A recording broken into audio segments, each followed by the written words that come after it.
So we're here to talk about the tar sands action. Could you tell us a little bit more about it and how you became involved? Yeah, absolutely. The tar sands are an area of northern Alberta that's quite large, it's about the size of England, that what happens is if you take away the forest and if you dig up all the soil, eventually you get to, it's a bitumen product, you get to stuff that you can cook up into oil. And what they're doing right now in northern Alberta is they're removing the forest, they're digging the stuff up, they're cooking it into oil, and then they're having a problem because they don't have pipelines to get it out. So they have plenty of oil, but they can't get it anywhere. And what they would like to do is they would like to build a pipeline going from northern Alberta all the way down to Port Arthur, Texas. It would be a very long pipeline. I think it's like either 1,700 or 2,100 feet. I've seen varying estimates for the actual length. So that they could then take it to the refineries that are at Port Arthur, Texas, and also to the export market, because they have a deep water port right there. And the tar sands action is designed to put pressure on Obama, who's the only one who can approve or disapprove of this particular project. Can't do anything without Obama's signature. So the idea is to put pressure on Obama not to approve the pipeline. And the reasons why people don't want to approve the pipeline, there are multiple reasons, and I think different people have different reasons. Number one, I think, is climate change. This is the second largest pool of carbon on the planet, and it really needs to stay where it is. It does not need to be released into our atmosphere, which it inevitably will be if we turn it into oil and start burning it. Second of all, this is a profoundly, profoundly damaging thing to do to the environment. Have you guys seen the pictures? Yeah, we shouldn't do that. That's not an okay thing to do to the world. It's not good for the people who live there. It's not good for the environment of Alberta. And it's not good for the rest of us because it only serves to deepen our dependence on petroleum at a time when we need to be rapidly transitioning towards non-carbon-based fossil fuels. Thank you. So, as you probably know, here at Prindle, we're very interested in the ethics of everything. So, what are some of the ethical implications of the pipeline? Which ones are most important to you? I think that, for me at least, it's climate change. I think what we're doing to Alberta is a sin. It's a tragedy. But I have children, and I would like them to have a habitable planet. I think that my number one responsibility is to turn over to them the healthiest ecology and the healthiest democracy that I can. And in order for that to happen, people have to actually do things.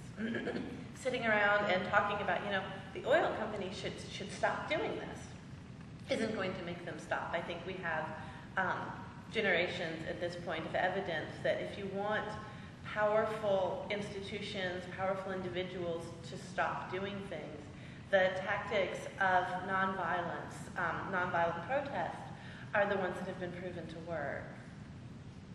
So you're saying, talking about doing things, and while you were protesting in D.C., you were actually arrested, Mm-hmm. right? Mm-hmm. So did the protesters hope to have members arrested to create a larger media outburst, or? Yeah, the protest was organized by Bill McKibben and his group Tar Sands Action. It's also supported by a number of other groups. Gus Speth was involved with it, a few other people. And the idea was to get as many people as they could get to go sit in front of the White House, because you're not allowed to sit down in front of the White House, but to sit down in front of the White House as a message to Obama to make it really clear just how serious people were about this. I think it was very effective, and that I know I certainly have talked to a lot of people about it, and there were 1,251 other people who were also arrested who are having the same experience that I'm having, hopefully. So just the question on everyone's mind is, what was it like getting arrested? It was not like being real arrested. It was the police, by the time I was arrested, they had been doing that for 2 weeks. They were well organized, they were incredibly respectful, they had a system down pat, and we had a system down pat. Everyone knew what to bring with them, which is your ID, your money, which was $100 for the fine, and then $10 for a Metro card, and nothing else. So it was very well organized. It was a case of the police were playing their part in the action, the protesters played our part, and it all went very smoothly. Did you have any of the police say anything to you about the issue? No, the police were were very professional and very focused on the task that they had in front of them, which was arresting. And on my day, there were 243 people arrested, which is it's a lot of work. Yeah, processing ones, yeah. Do you think the Tarzan's actions thus far have been ethically acceptable in terms of personal and legal rights? Or do you think it needs work? Yeah, I think it was very ethical. I think that it was a case where certainly no one was harmed in it. I don't even think the DC taxpayers ended up worse off. I think the DC taxpayers probably actually made money from this. I think that citizens in a democracy have not only an ethical right, but a duty to stand up in this way when things have gone this far off the rails.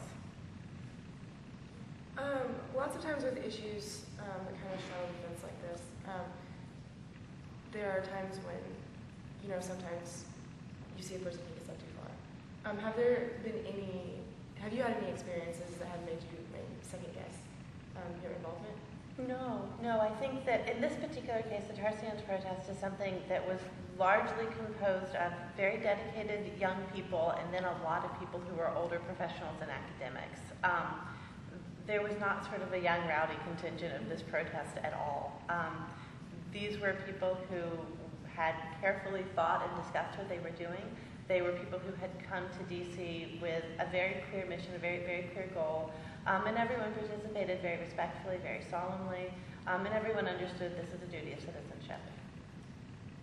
Did you get to meet a lot of people from all over the country through this? Or? I did. When I was sitting in my paddy wagon in my handcuffs, I was sitting next to someone who's on like the water board of Concord, New Hampshire. There were some nice young women from Bloomington in my paddy wagon with me. And then I got to meet a lot of people who'd come out from Utah. Utah has some tar sands, and right now there's a move to begin developing those so that we would begin doing to Utah what we're doing to northern Alberta. There's also a group from Nebraska. There's a rancher who feels very strongly that he does not want this pipeline going through his land because it could contaminate his water. And so there were a lot of folks from Nebraska out. Really, there were folks from all over the country out who I got to meet. It was great. What do you think President Obama and his staff's ethical obligations are pertaining to this issue? Do you believe he's disregarding what voters want his office to be doing, or what ethical implications of this? I think that climate change represents a genuine emergency. I think that it represents an emergency similar to World War II. If you pay attention and you look at what scientists are saying and what the evidence seems to point to, we need to move off of carbon-based fossil fuels, and we need to do it very, very, very quickly, beginning now. So Obama needs to show leadership on this issue. Right now, we have an economic situation in this country that makes it really hard to do anything else. And we have a situation where political power is not as widely distributed as perhaps it should be. People with money are able to exercise an outsized amount of power. And I think that right now it's very hard for Obama to do anything. I think it's very hard for anyone to do anything good within that system. So, I think Obama is probably not making the best decisions, but I think that we also have a profoundly sick system that's in great need of repair. So, final question. How is this issue relevant to the DePaul community? How can we take this and kind of bring it home? Well, I would think that the DePaul community, number one, we live on Earth, and as people who live on Earth, the fact is that changing the composition of our atmosphere, we've added 40% more carbon dioxide to the atmosphere since the beginning of the Industrial Revolution than the baseline. It's something we're all very carbon dependent here, and we're all very dependent on agriculture. We're dependent on clean water. We're dependent on all kinds of things that are at risk from climate change. So I think that the DePaul community and every community has a deep stake in this issue. Well, thank you, Mandy. Thank you very much. So happy you got to come out here and do this with us, and we will see you around campus. Wonderful. Well, thank you for inviting me.